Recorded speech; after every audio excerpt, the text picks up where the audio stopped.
Yes, it's me again, that fella from Chesterfield. Now then, a bit of a catch up in the garage. One or two subjects to cover. Do you get your knee down? Hey? When you're on the bike, do you get the knee down? Hey? I'll talk about that later. And I've got a few tips coming up, yeah. First of all, thank you for all the subscribers. I've got 630-ish subscribers now, and that's amazing to me. I've no aspirations of being a superstar. No, definitely not. But yeah, thanks everybody, and thank you for all the comments. I've been asked to do a catch-up video, so this is it, folks. Yeah, get to know the man behind the camera a bit. Now then, questions I've been asked. Guy the Gorilla, why do you call it?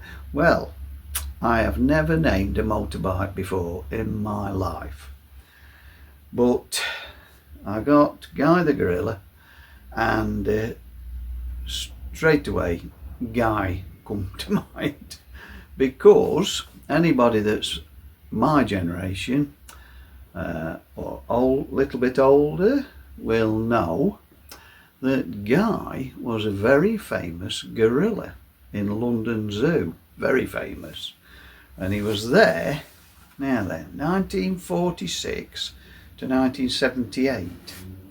So I was a kid in the 60s, teenager in the 70s. So all my formative life I knew about Guy.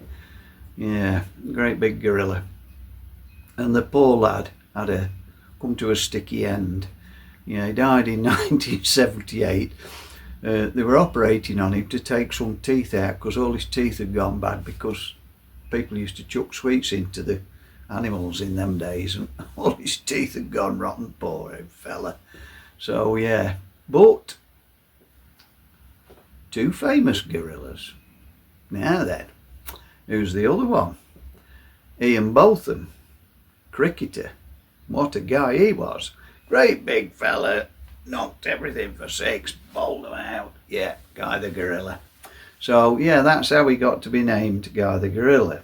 And I've had somebody else asking, do you know that it's not spelt as in a gorilla the ape? Yes, I do. I know. It's, well, I mean, what a bizarre thing to call the model of a motorbike a gorilla, as in Che Guevara. I mean, I could have called him Che, couldn't I? But no, he's Guy. Yeah, he's Guy. Guy for now. Right. Tips. I promised you some tips, things I do. How to stop your loved ones worrying about you when you're out on the motorbike. Very hard to do, very hard to do, but my missus, you know, and lots of other partners are, well, what happens if you come off and there's nobody with you? Well, I've solved that problem. My missus is not very technical, so I've done this with my youngest daughter, and what I've done is I've shared my Google location. I've nothing to hide. I used to put it on and off when I went out on the bike, but I leave it on all the time now. I don't see the point of switching it off. I've got nothing to hide. I'm not having an affair. Yeah, so what you do is you go on the Google app. You can't do it on the desktop, and you click on your profile picture, and a screen will come down and you'll see Google location sharing. Click on that. There's a plus sign, add a new person, and you just add the person that you want to see your location with. They've got to be on Google, of course, have a Google presence, but I think everybody's got a Google presence now, haven't they? And yeah, a little dot shows up on the map. If they open up Google Maps, there'll be a little dot showing exactly where you are. So, you know, if my missus rings the daughter and says, your dad's not come home, I don't know what to do. She'll click on Google Maps, open it up and say, yeah, he's in Wakefield A&E. Don't worry, I'll ring him. Yeah, so that's that. Now then, another little tip I was asked about. Yeah, glasses. Somebody, I've had one or two ask me about glasses. If you wear glasses, it's not easy, is it? So, someone was asking me about my helmet. Here's my helmet. It's not an expensive one, it's HJC. Very common. And the secret is this. Let me show you my glasses. Right. So can you see that bit curves down and goes down behind the ear? I don't wear these with my helmet. I can't get them on. I have another pair. And these are like that. They're more straight. Can you see? They're a bit more straight. You can get totally straight ones, and they're the best. And well, hang on. Right, so hat off, helmet on,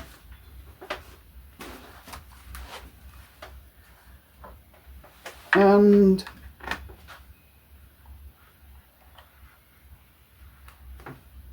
done. But with these,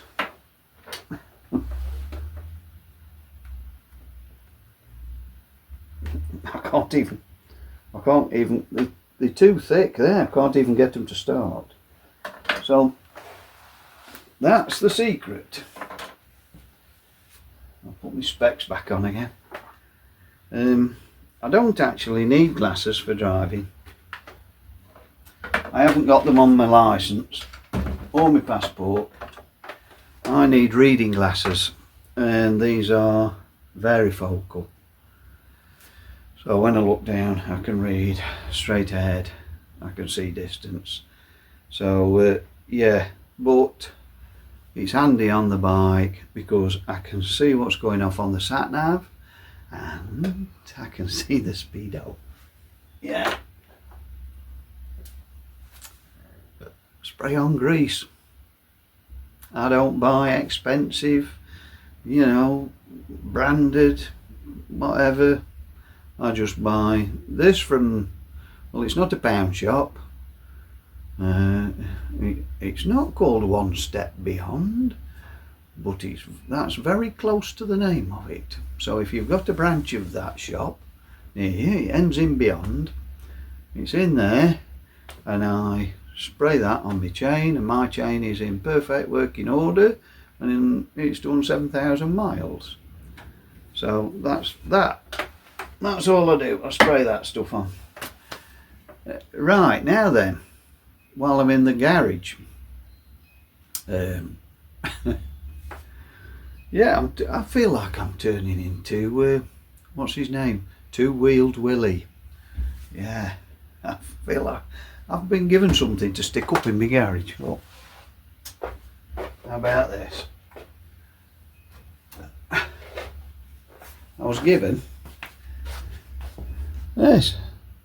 Hey, somebody bought this for me and gave it me to stick up in my garage. Hey, the old twisted spire rider in action. It was one of those guys that sits at the side of the road and takes pictures. And I've also been given an oil can.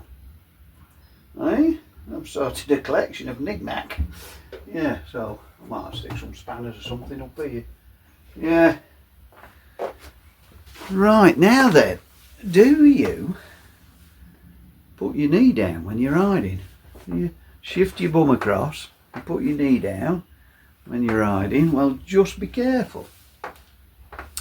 I was looking on social media the other day, and it was a police site, and there was a picture of this young chap on his 125 with the L plate on the back, and they were following him round a corner, and he'd shifted his bum across and he was leaning over like this, giving it the old Barry Sheen, and yeah, they give him points and a fine for due care and attention. So just be careful who you do that in front of, eh? Big brother. What's the world coming to, eh? Now then, a mystery. Earplugs. There's lots of things baffle me in this world, and this is one of them. I'll tell you where I was. I was up at Monash the other week, and I was chatting to this guy as he got off his... I was getting on my bike, he was just pulled up getting off, and he took his helmet off. I'm talking to him. Next thing, he pulls these things out of his ear. Silicone earplugs. Right, please don't take offence, it's just that I don't understand it. Why do you want to be deaf when you're riding a motorbike? Eh? It must make you deaf, doesn't it? I mean, they were silicone things. I mean, it's like, I can't hear a thing when I've got my fingers in my ears. But I have a job to hear things anyway. I had an ambulance behind me the other day, and I never heard it. Never heard the thing. And I did happen to glance in my mirror as look at it and let him pass. But I never heard it. Well, why do I need earplugs? Should I be getting some? Well, what's the purpose of them?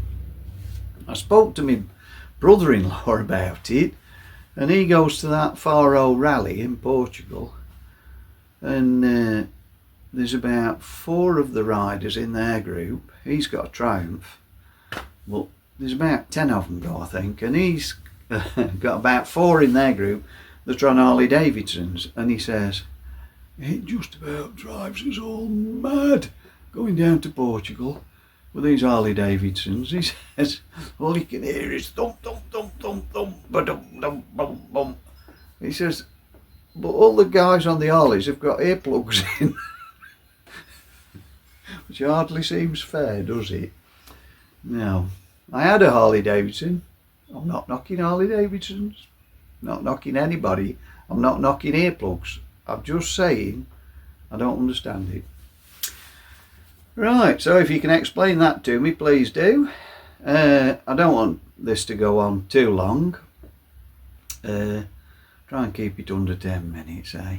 So I think that's enough for now, isn't it? So, until the next time, and there will be a next time, it's goodbye from me. Bye-bye now. Ta-ta. Ta-ta.